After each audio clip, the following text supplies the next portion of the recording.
husband of one wife, having faithful children, not accused of dissipation or insubordination.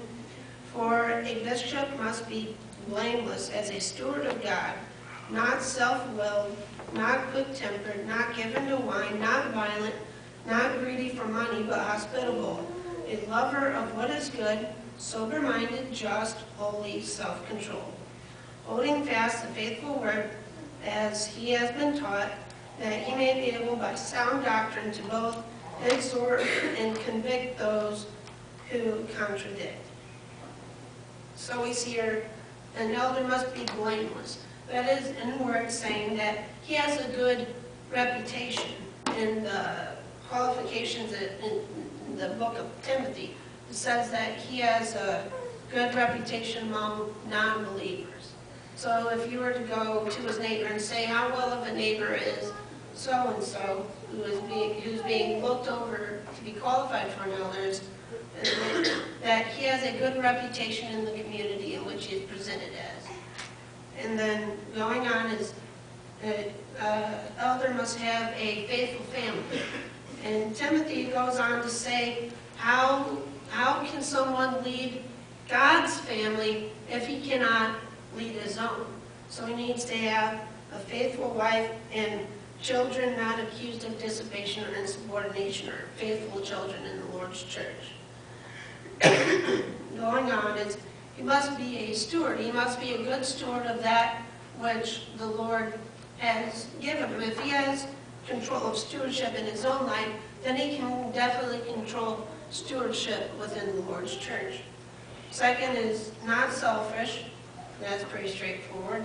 Not quick-tempered, not given to wine, not violent or greedy, hospitable, sober-minded, just, holy, and self-controlled. No matter if this is qualifications for elder, these are qualities in which a Christian himself must practice to be qualities that he has. These are good guidelines for Christians to pursue upon themselves. But along with being these qualities for an elder, it goes on to show that he follows the commandments of God, and that basically what verse 9 says, he knows his Bible. In Timothy, he says that an elder must not be a novice.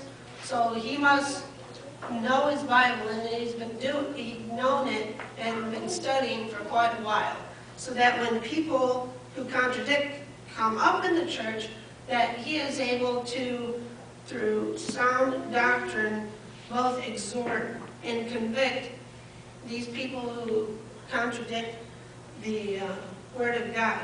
So the reason for having these qualifications, the reason for elders, is when somebody either within the church or outside the church for that reason questions whether or not the people who are in leadership positions are capable of leading, you can go to these qualities and say, yes, they're capable of leading. So that when anybody brings the accusation against them, it doesn't per se hold water. It cannot be held against this person who is a leader in the Lord's church. So now we come to the point that in the first century church they were appointing elders, and that these elders had qualifications so that they are known to be good leaders, and that they have the credentials to say for that position. And so we want to look at that they need a vision, and that there's things in the church which must be done, must be looked after. And in this sense of being in the vision,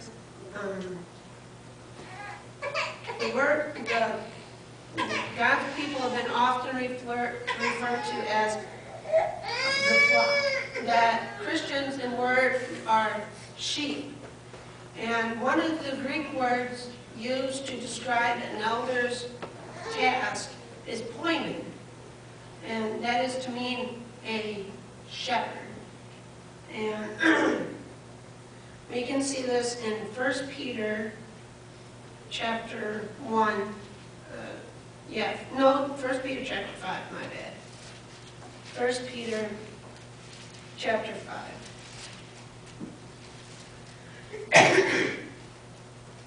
And this is Paul, no, this is Peter actually, Peter, talking to his fellow elders. And it starts out in chapter 5 of 1 Peter. The elders who are among you I exhort.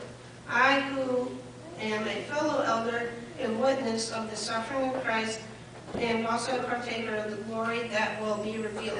Shepherd the flock of God, which is among you, serving as an overseer, not by compulsion, but willing, not for dishonest gain, but eagerly, not as being lords over, thus entrusted to you, but being an example to the flock.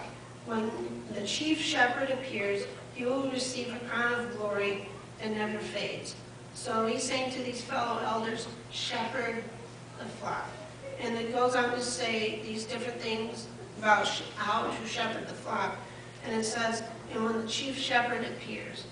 So these leaders in the Lord's church are to be shepherds, and they are to follow the example of the chief shepherd. Now, many of us know this next passage, but turn to Psalms 23. If you were to look for an example of a shepherd, there is no greater place to look than the chief shepherd himself.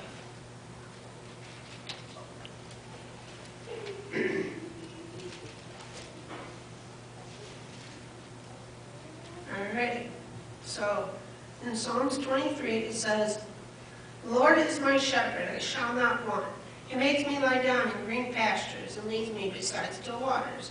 He restores my soul. He leads me in paths of righteousness for his name's sake. Yea, though I walk through the valley of the shadow of death, I will fear no evil, for you are with me. Your rod and your staff comfort me. You prepare a table before me in the presence of my enemies. You anoint my head with oil, my cup runs over. Surely goodness and mercy shall follow me all the days of my life. I will dwell in the house of the Lord forever." So, as we look through here, this is the example that the Master Shepherd has left behind. And these are the jobs that need to be fulfilled within the church. It says in verse 2, He makes me lie down in green pastures and leads me beside still waters. So this is the job of providing food and water for the flock. So that could be an example, as in the elders of the church are to, it falls upon them to hire a preacher. A preacher is one who is able to present God's word and is able to give out a spiritual feast, that he's able to present the Bible in such a way as spiritual food that you're able to take it in, digest it, and add it to your life. That is one way. And another thing is the elders are also the ones who sets the times for a Bible study, both whether it's the whole congregation coming together at once or whether it be personal Bible study with a brother or sister. This is them providing spiritual food for the people that need it. In verse 3, it says, He restores my soul, He leads me in paths of righteousness. So refreshes and leads on paths of righteousness. So this is having that vision in which the church needs to go, that He leads them in a way that what is being taught is biblical. So He leads in such a way as He can lead people to heaven. In verse 4, Yea, though I walk through the valley of the shadow of death, I'll feel no evil, for you are with me, your rod and your staff comfort me. So there's the rod and the staff, the protector. It falls upon the leaders of the church to protect the church from, in this case as far as sheep and shepherd, from wolves. In the New Testament, the wolves were referred to as false teachers.